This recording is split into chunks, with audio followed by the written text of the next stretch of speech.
오늘 우리가 읽은 이 본문 말씀은 너무나 잘 아는 이야기입니다. 여리고 성이 무너진 그 이야기이죠.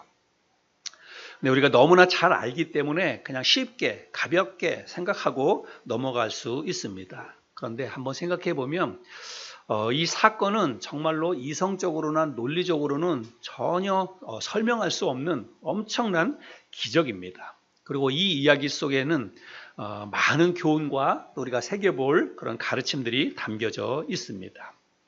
무엇보다도 우리가 살면서 이런저런 고난과 역경과 어려운 문제들을 우리가 만나게 되지요. 그럴 때마다 오늘 이 본문 말씀이 그런 문제들을 우리가 어떻게 대해야 하는지, 또 어떻게 극복하고 나갈 수 있는지를 가르쳐주는 그런 귀한 말씀이라고 저는 생각을 합니다. 그래서 오늘 이 말씀을 우리가 함께 나누고 혹시라도 지금 여러분의 삶 가운데 해결해야 될 문제가 있다면 또 어떤 어려운 그런 고난과 역경들이 있다면 오늘 이 말씀이 지침이 될 수 있기를 바랍니다. 이스라엘 백성들이 요단강을 건너서 이제 길갈까지 진군해 왔다라고 하는 소식이 여리고성 사람들에게 전해지게 됩니다. 그 소식을 전해들은 여리고성 사람들이 어떻게 합니까? 1절 말씀에 보면 그런 내용이 나와 있죠. 1절 말씀에 보면 이스라엘 자손들로 말미암아 여리고는 굳게 닫혔고 출입하는 자가 없더라. 그래서 여리고 성 사람들이 이제 이스라엘 백성들이 요단강을 마른 땅을 밟고 건너와서 바로 코앞에 3km 앞에 길갈에 진쳤다라고 하는 그 소문을 듣고 여리고 성 사람들이 성문을 굳게 닫고 밖으로 출입하는 사람이 없었다라고 이야기합니다. 두문불출했다는 거예요.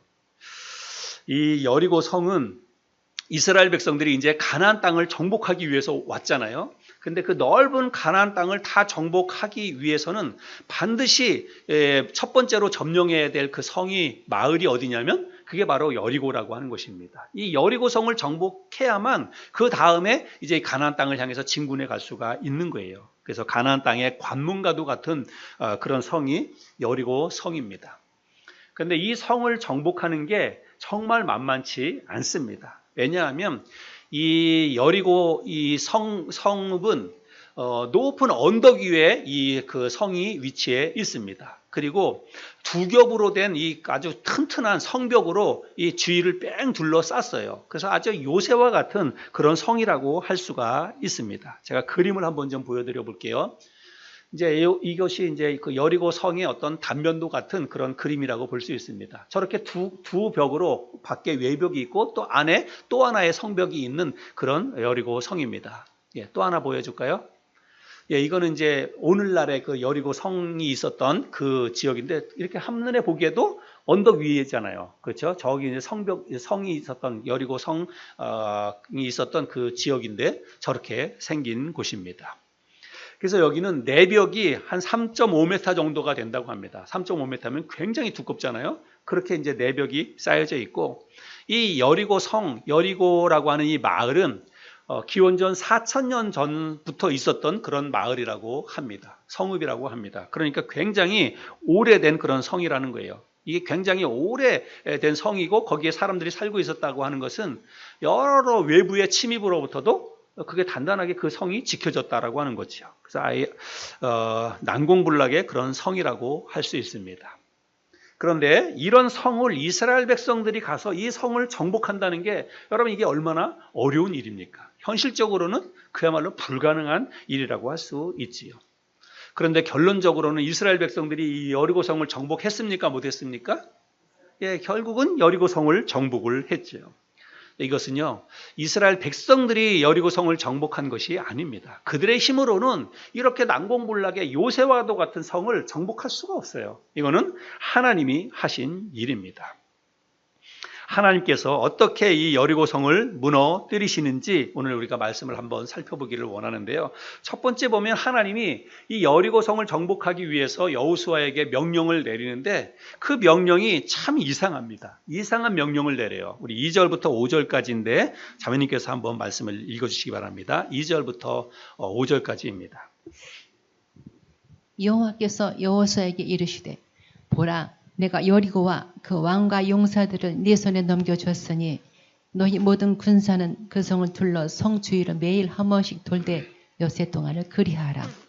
제사장 7은 7 양각 나팔을 잡고 언약궤 앞에서 나아갈 것이요 일곱째 날에는 그 성을 7번 돌며 그 제사장들은 나팔을 불 것이며 제사장들이 양각 나팔을 길게 불어 그 나팔 소리가 너희에게 들릴 때에는 백성은 다 큰 소리로 외쳐 부를 것이라. 그리하면 그 성벽이 무너져 내리리니 백성은 각기 앞으로 올라갈지니라 하시매. 네. 하나님께서 이제 여리고 성을 정복하기 위해서 여호수아에게 그 어떤 성을 정복하는 방법을 가르쳐 주시는데 그게 참 이상합니다. 납득이 안 되는 그런 방법을 하나님이 말씀을 하십니다. 이스라엘 백성들이 지금 뭐 100만 명도 넘는 그렇게 많은 그런 백성들인데 그 많은 사람들이요 성을 돌라는 거예요. 여리고 성을 삥 한 바퀴씩 돌라는 것입니다. 하루에 한 바퀴씩 엿새 동안을 그렇게 성을 돌라고 말씀합니다. 그리고 마지막 날 7째 날에는 한 바퀴만 도는 게 아니라 7바퀴를 돌라 이렇게 말씀을 합니다. 그리고 매일 그 성을 돌 때마다 이스라엘의 7명의 제사장들이 맨 앞에 서가지고 제사장들이 앞에서 서서 가면서 나팔을 불면서 가라고 그렇게 이야기를 합니다.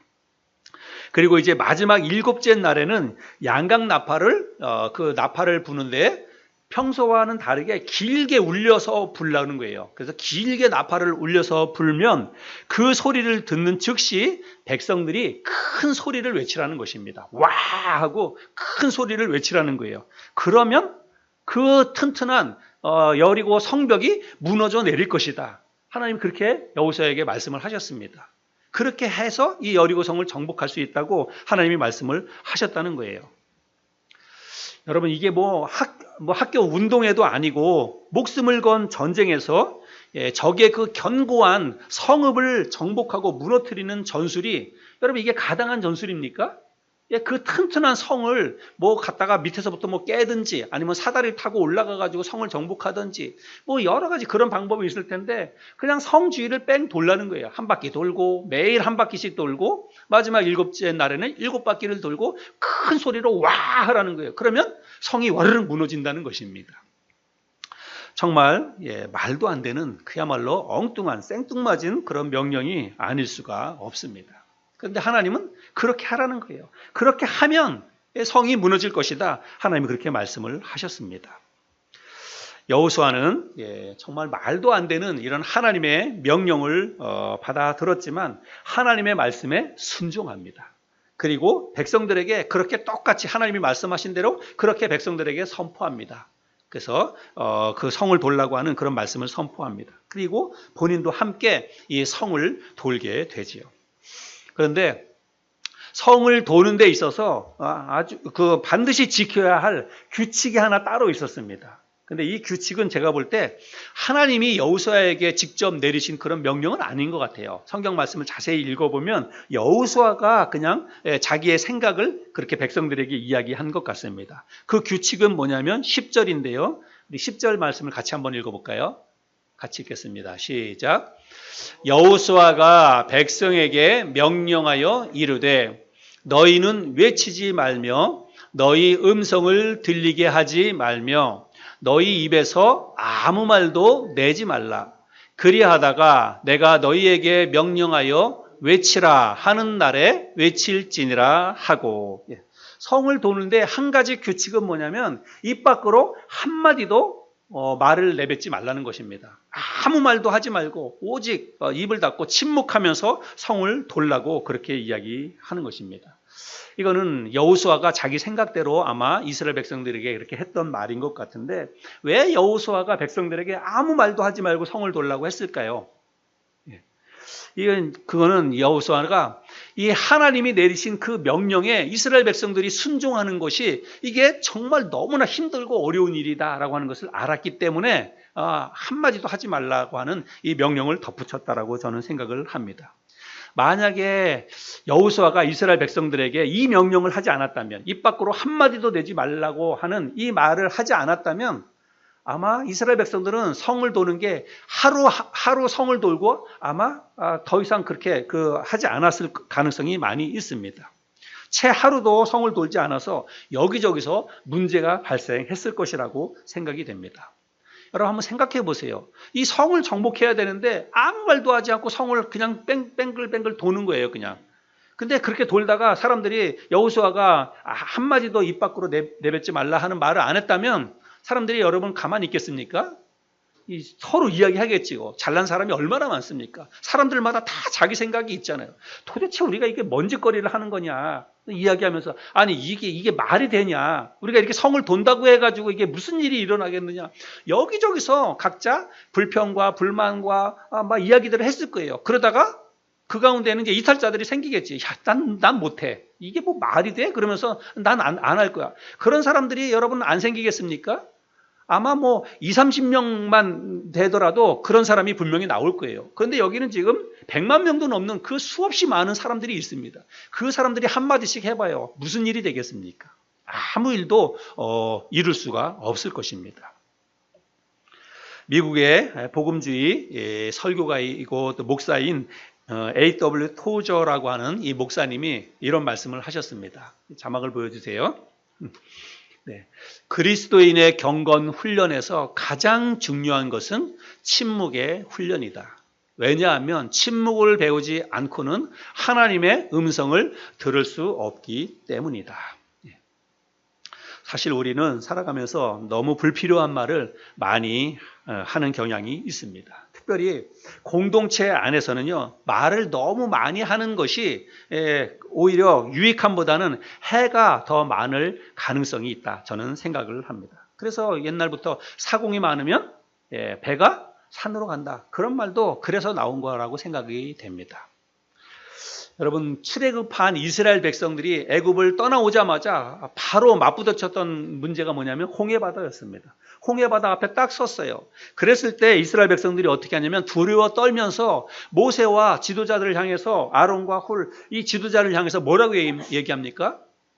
애굽에 매장지가 없어서 우리를 여기까지 끌고 와서 우리를 다 수장시키려고 하느냐라고 하면서 삿대질을 하고 막 여기저기서 불만이 터지고 난리가 나잖아요.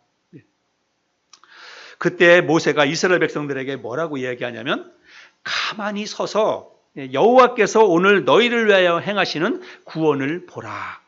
모세가 그렇게 이야기합니다. 여러분 가만히 서서 이 말은 뭐예요? 침묵하고 가만히 서서 이제 너희들 내 생각 네 생각 이야기하지 말고 가만히 서서 하나님이 이제 어떻게 역사하시는가 한번 우리가 지켜보자. 그런 뜻 아니겠어요? 근데 우리는 어떤 문제 앞에 생기면 각자 생각이 다 있습니다. 여러분 잘난 사람, 똑똑한 사람 얼마나 많습니까? 그러니까 어떤 문제 앞에 부딪히면 다 자기 생각을 이야기합니다. 자기 견해를 이야기합니다. 자기 경험을 이야기합니다. 그래서 이렇게 해봅시다, 저렇게 해봅시다, 그렇게 이야기하는 거예요. 그래서 우리는 말을 많이 하다 보면요, 다른 사람들의 말을 들을 수가 없습니다.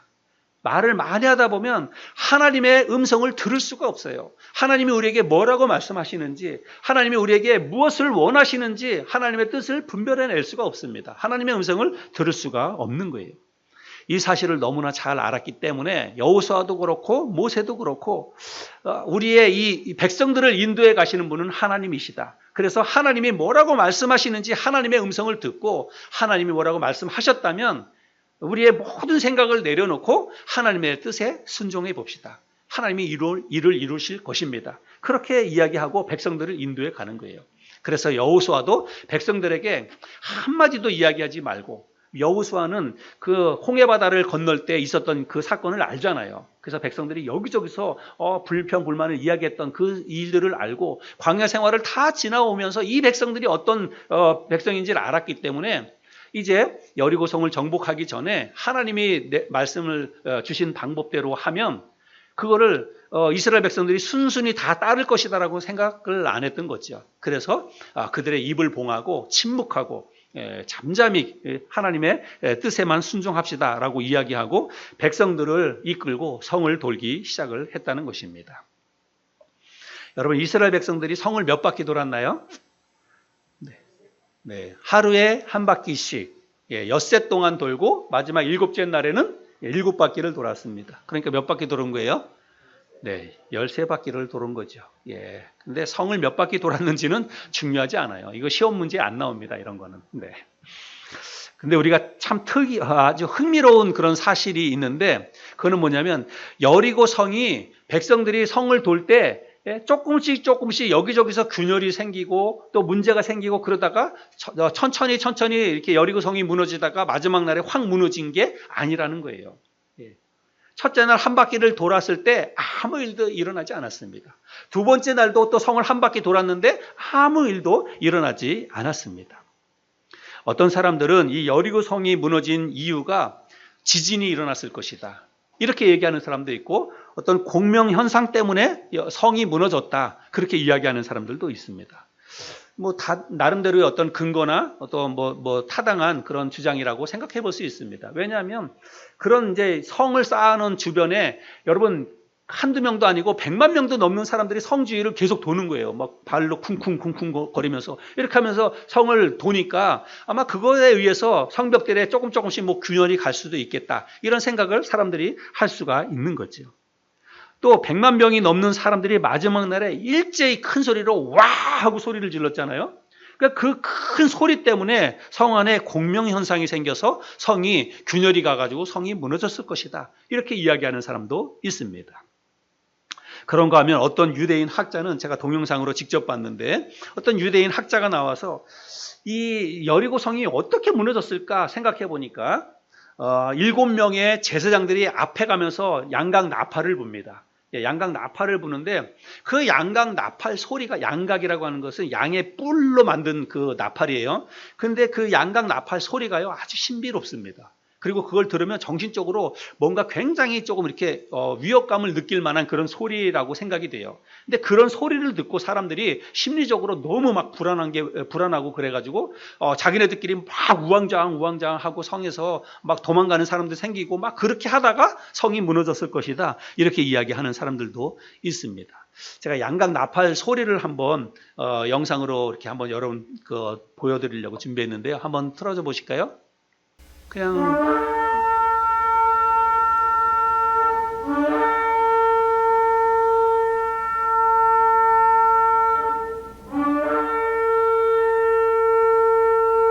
이거는 어느 교회 이제 집사님 정도 되시는 분인데 직접 여자분이 저렇게 부는 거예요.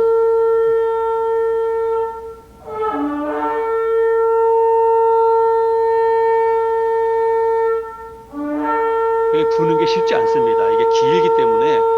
근데 참 잘 부시는 것 같아요, 이분이.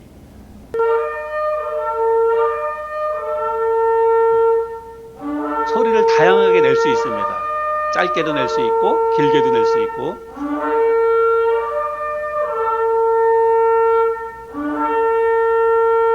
그 다음 영상 보여줄까요?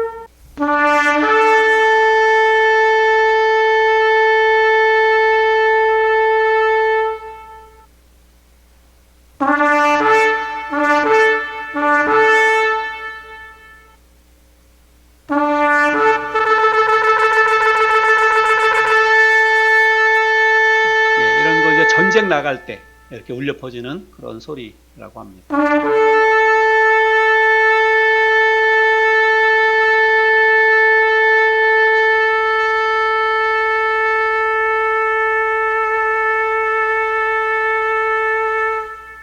예수님이 나중에 재림하실 때도 이런 나팔 소리가 우리가 살고 있는 이 전 세계 모든 곳에 하늘에서 이런 소리가 울려 퍼질 것입니다. 큰 나팔 소리와 함께 구름을 타고 우리 주님이 이 땅에 오실 것입니다. 그래서 어떤 사람들은 이런 나팔 소리가 쫙 울려 퍼질 때 그 성 안에 있는 사람들이 정신적으로 어떤 큰 혼란함을 느껴서 우왕좌왕 하다가, 여리고성 사람들이 그렇게 하다가 탈출하는 사람도 생기고, 그래서 여리고성이 무너졌을 것이다, 이렇게 얘기하는 사람들도 있습니다.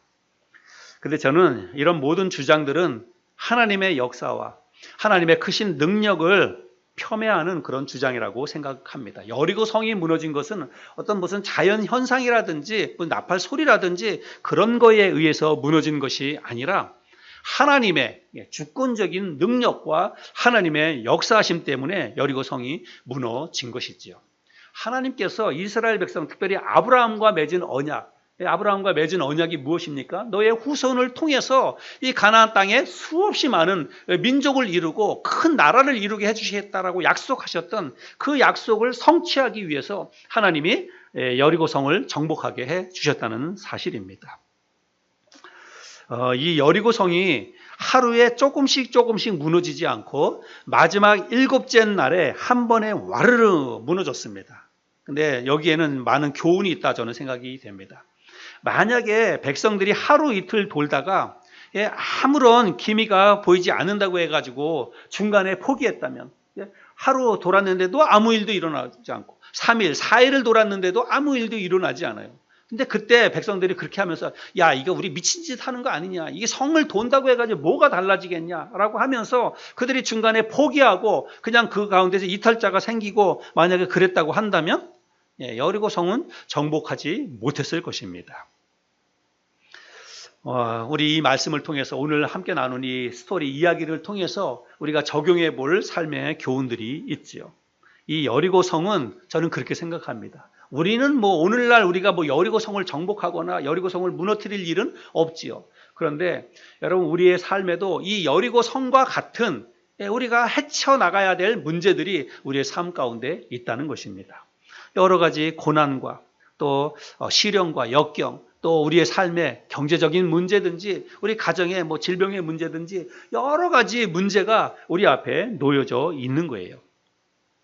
그런데 우리가 겪는 인생의 모든 문제는 결코 가볍지 않습니다. 어떤 문제나 어떤 장애물도 쉬운 게 없어요. 우리가 헤쳐나가야 될 문제는 다 나름대로 어려운 점들이 있습니다. 그런데 여러분, 우리가 살다가 이런 어려운 문제가 우리의 삶 가운데 다가올 때 어떻게 해야 될까요? 우리는 그럴 때마다 하나님 앞에 나아가서 도움을 구하고 기도해야 합니다. 근데 우리도 그렇게 기도하지요. 문제가 생길 때마다 기도하지요. 하나님 앞에 나가서 기도합니다. 그런데 문제는 뭐냐면, 기도하면 문제가 해결돼야 되고, 기도하면 하나님의 역사가 바로바로 나타나야 되고 하나님의 은혜가 임해야 되는데 그렇지 않을 때가 많다는 거예요. 내가 아무리 하나님 앞에 매어달려 기도하고 부르짖고 눈물로 간절히 기도해도 이게 해결될 기미가 보이지 않는 거예요. 그럴 때 우리의 마음속에 시험이 찾아오는 거죠. 그럴 때 우리가 지치고 또 진짜 마음에 의심이 들고, 하나님이 도대체 살아계신 건가? 하나님이 진짜 내 기도를 들어주시는 건가? 이런 마음의 의심들이 싹이 트기 시작을 한다는 것입니다. 그런데 여러분, 그럴 때 정말 내가 어떤 문제를 가지고 간절히 기도했는데도 불구하고 어떤 기미가 보이지 않을 때, 해결될 가능성이 보이지 않을 때, 여러분, 그럴 때 어떻게 해야 되냐면, 그럴 때 포기하지 말아야 한다는 것입니다. 그럴 때 우리의 마음이 낙심되지 말아야 되고 좌절하지 말아야 한다는 거예요. 그것을 가르쳐주는 말씀이 오늘 본문의 말씀입니다. 그래서 어떤 문제는 마치 이스라엘 백성들 앞에 있었던 여리고 성처럼 난공불락처럼 어떻게 그들의 힘으로 그 튼튼한 내벽이 3.5m나 되는 그런 이중벽으로 된, 그것도 언덕 저 높은 곳에 세워져 있는 여리고 성을 이스라엘 백성들의 힘으로 어떻게 그 성을 무너뜨리고 성을 정복할 수 있습니까? 그들의 힘과 그들의 능력으로는 도저히 해결할 수 없는 문제예요. 마치 그와 같이 우리의 삶에도 정말 어떤 거 생각하면 숨이 턱턱 막히고 답답하고 어떤 솟아날 구멍이 없을 것 같은 그런 문제들이 우리의 삶 가운데도 있지 않습니까? 그럴 때 우리가 어떻게 해야 되냐면 끝까지 포기하지 말고, 오늘 아무 기미가 보이지 않는다 할지라도 우리는 또 그 문제를 가지고 하나님 앞에 기도하는 거예요. 또 그 문제를 가지고 하나님 앞에 나가서 간절히 부르짖는 것입니다. 한 달이 돼도 또 1년이 돼도 문제가 해결되지 않는다 할지라도 결코 포기하지 말고 끝까지 매어달려서 기도하는 거예요. 그렇게 간절히 기도하다 보면 여리고 성이 무너졌던 것처럼 언젠가 우리의 삶 가운데 내 발목을 붙잡고 나를 정말 숨이 막히게 했던 그런 문제도 언젠가는 해결될 것이기 때문입니다. 우리는 그것을 믿고 가는 거예요. 여러분, 그렇게 믿고 우리가 한 걸음 한 걸음 신앙생활 하는 게, 그게 바로 우리의 신앙생활입니다. 언젠가는 하나님께서 나의 이 여리고 성도 무너뜨릴 것이라 믿고 말없이 침묵하면서 간절한 마음으로 성을 도는 것이죠. 간절한 마음으로 하나님 앞에 나가서 기도하는 것입니다. 하나님께서 이스라엘 백성들에게 이 여리고 성을 정복할 수 있도록 성을 무너뜨리는 이 은혜와 축복을 내려주셨는데, 하나님께서 왜 이스라엘 백성들에게 이런 은혜와 복을 주셨냐면, 그래도 이스라엘 백성들에게 믿음과 순종이 있었기 때문이에요. 여러분, 이 여호수아 성경 전체의 주제는 믿음과 순종인데, 이 한 부분으로 들어와서 여리고 성을 정복할 수 있었던 그 비결도 이스라엘 백성들의 믿음과 순종이었다는 것입니다. 하나님이 말씀하신 대로 하루 한 바퀴씩 성을 돌고 그렇게 엿새 동안 말없이 성을 돌고 일곱째 날에는 아침부터 일찍 나가서 성을 하루 종일 돌면서 일곱 바퀴를 도는 것입니다. 여러분, 그 많은 백성이 그 성을 한 바퀴 도는데 얼마나 많은 시간이 걸리겠어요? 진짜 많은 시간이 걸릴 것입니다. 아마 하루 종일 성을 돌았을 것입니다. 그렇게 성을 돌고 마지막 날에 하나님이 말씀하시는 것처럼 큰 소리로 외치라, 와 하고 외쳤더니 여러분, 성이 와르르 무너졌습니다. 이스라엘 백성들의 이 절대 믿음과 절대 순종, 이것이 바로 여리고 성을 정복할 수 있었던 비결이라고 하는 것이죠. 그런데 여러분, 사실 하나님은 이스라엘 백성들이 그렇게 엿새 동안 7일 동안 성을 돌지 않고도 단 하루만 성을 한 바퀴만 돌고도 여리고 성을 무너뜨릴 수 있는 분이 하나님이세요. 또 그렇게 해 주실 수 있습니다. 하나님은 얼마든지 그렇게 해 주실 수 있어요. 아니, 아예 그냥 성 돌지 말고 성을 돌지도 않고 그냥 여리고 성 자체를 이스라엘 백성들이 가만히 있는데 눈으로 그냥 마치 영화 보는 것처럼 성을 와르르 무너뜨릴 수도 있습니다. 하나님은 그렇게 하실 능력이 있고 또 얼마든지 그렇게 해 주실 수 있는 분이 하나님이십니다. 그런데 하나님은 그렇게 하지 않고 7일 동안 성을 돌라고 말씀하셨습니다. 그리고 그들이 포기하지 않고 끝까지 믿음으로 하나님 말씀에 순종해서 성을 돌았을 때에 하나님께서 그 성을 무너뜨려 주셨다는 것입니다. 여러분, 이 믿음과 순종은요, 늘 같이 가는 것입니다. 믿음이 없으면 순종할 수 없어요. 하나님에 대한 믿음이 없으면 우리가 하나님의 뜻에, 하나님 말씀에 순종할 수 없습니다. 그리고 또 순종하지 않는 것은 믿음이 아니죠. 그래서 이 믿음과 순종은요, 마치 동전의 양면처럼 늘 같이 가는 거예요. 내가 하나님에 대한 믿음이 있다? 그러면 우리는 삶 속에서 말씀대로 살아야 돼요. 믿음이 있다고 하면 우리는 하나님의 뜻에 순종하는 삶을 살아야 하는 것입니다. 하나님께서 노아에게 방주를 만들라고 그렇게 말씀하셨고, 아브라함에게는 너의 독자 이삭을 번제로 드리라 그렇게 말씀을 하셨습니다. 여러분, 문둥병에 걸려 있었던 나아만 장군에게는 요단강에 가서 몸을 7번 담그라 그렇게 말씀하셨어요. 노아에게 하셨던 말씀이나 아브라함에게 하셨던 말씀이나 나아만 장군에게 하셨던 그 명령이나 여러분, 그런 말씀에 순종하는 게 쉬운 일입니까? 여러분, 이건 정말 쉬운 일이 아닙니다. 그 말씀에 하나님의 말씀에 순종하는 것은 쉽지 않아요. 노아가 노아 시대 때 여러분, 비라고 하는 건 한 번도 본 적이 없어요. 그런데 비로 인해서 이 땅을 완전히 물로 심판할 테니까 방주를 지어라? 여러분, 그 말을 듣고 그 말에 순종하는 게 얼마나 어렵습니까? 자기의 독자 이삭, 그것도 하나님이 약속의 후손을, 그의 약속의 후손으로 주었던 그 첫 아들 이삭을 하나님 앞에 번제로 드리는 게 여러분, 그게 가능한 일이겠습니까? 얼마나 힘든 요구입니까? 자기 몸에, 온 몸에 문둥병이 들어가지고 진물이 나오고 썩어가는 그 몸을 가지고 저 요단강에 가서 물 7번 몸을 담그라. 여러분, 그 말에 순종하는 게 얼마나 어려운 일입니까? 요단강보다 훨씬 더 깨끗하고 좋은 그 강이 얼마나 많은데요. 그래, 강에 가서 물에 7번 몸을 담근다고 해서 내 몸이 낫는다고? 여러분, 그런 믿음을 갖는 게 얼마나 어려운 일이에요. 그런데 하나님은 우리에게 그런 것을 요구하시는 것입니다. 내 생각과 내 경험과 지금까지 살아온 내 인생의 모든 것을 종합해도 이건 도저히 이런 방법 가지고는 해결될 것 같지 않은 그런 요구를 하나님이 우리에게 하실 수 있다는 거예요. 그때 우리에게 필요한 것은 믿음입니다. 상황과 조건과 환경을 생각하지 않고 내 생각과 내 마음과 내 경험 모든 것을 내려놓고 하나님이 이루어 주실 것이다, 하나님이 해결해 주실 것이라고 하는 그런 마음과 그런 믿음으로 앞을 향해서 한 걸음 나아가는 거예요. 이게 바로 문제 해결의 유일한 열쇠라고 하는 것입니다. 이스라엘 백성들 앞에 놓여있던 여리고 성처럼 우리 앞에도 힘들고 어려운 문제와 장애물들이 여러분 많이 있습니다. 각자 다 다른 그런 장애물들이 있을 것입니다. 근데 문제는 뭐냐면 그런 문제와 장애물들은 하나님이 우리를 꼬꾸러뜨리거나 우리를 어렵게 하거나 그렇게 하기 위해서 우리에게 주신 것이 아니라고 하는 것입니다. 하나님이 우리 앞에 어떤 어려운 시련과 고난과 역경을 하나님이 허락하셨을 때에는 하나님께서 우리를 더 강한 그리스도인으로, 더 성숙한 믿음의 사람으로 만들기 위해서 우리에게 허락하시는 것들이라는 거예요.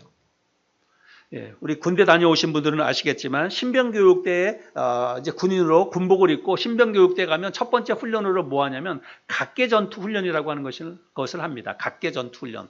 근데 그 각계전투 훈련은요 여러 가지 복합적인 장애물들이 있습니다. 장애물들이 많이 있습니다. 그래서 누워가지고 총을 붙잡고 철조망을 누워서 기어가지고 철조망을 통과해야 되는 그런 장애물도 있고, 외나무 다리를 건너가는 장애물도 있고, 또 어떤 물 웅덩이를 건너가야 되는 밧줄을 타고 물 웅덩이를 건너가는 그런 장애물도 있고, 여러 가지 장애물들이 있어요. 그 장애물들을 하나씩 다 통과해야만 각계전투 훈련이 끝나는 것입니다. 그런데 그런 훈련을 거쳐가면서 군인이 되는 거예요. 진짜 군인이.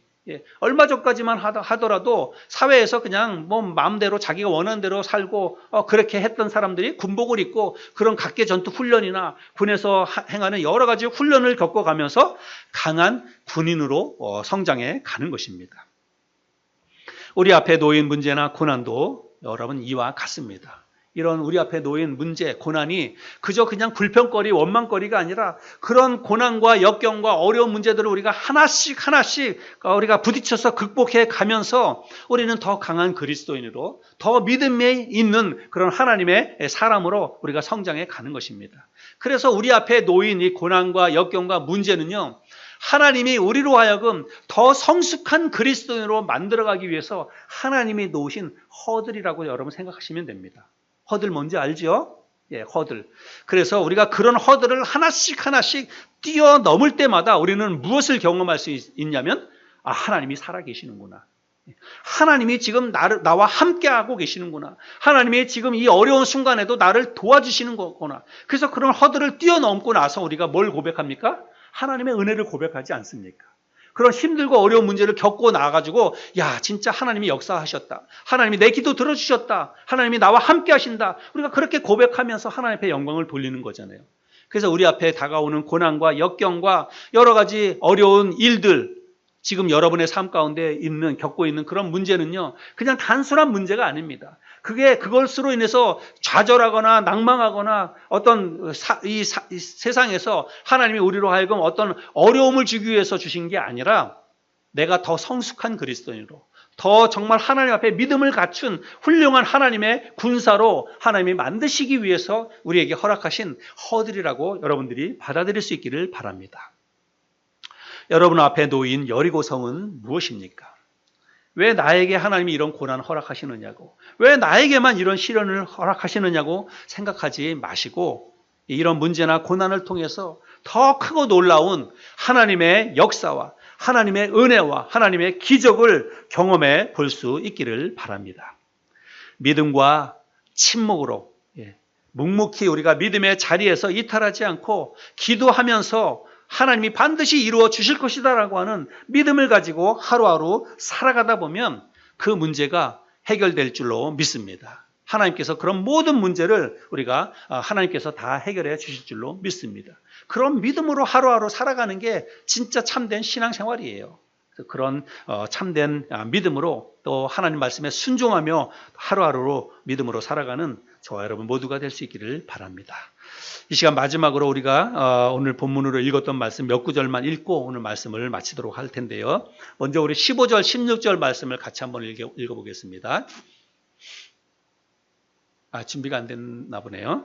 제가 자막을 준비를 안 한 것 같은데요. 그러면 성경을 보시고 우리 같이 한번 읽겠습니다. 먼저 15절, 16절. 15절, 16절입니다.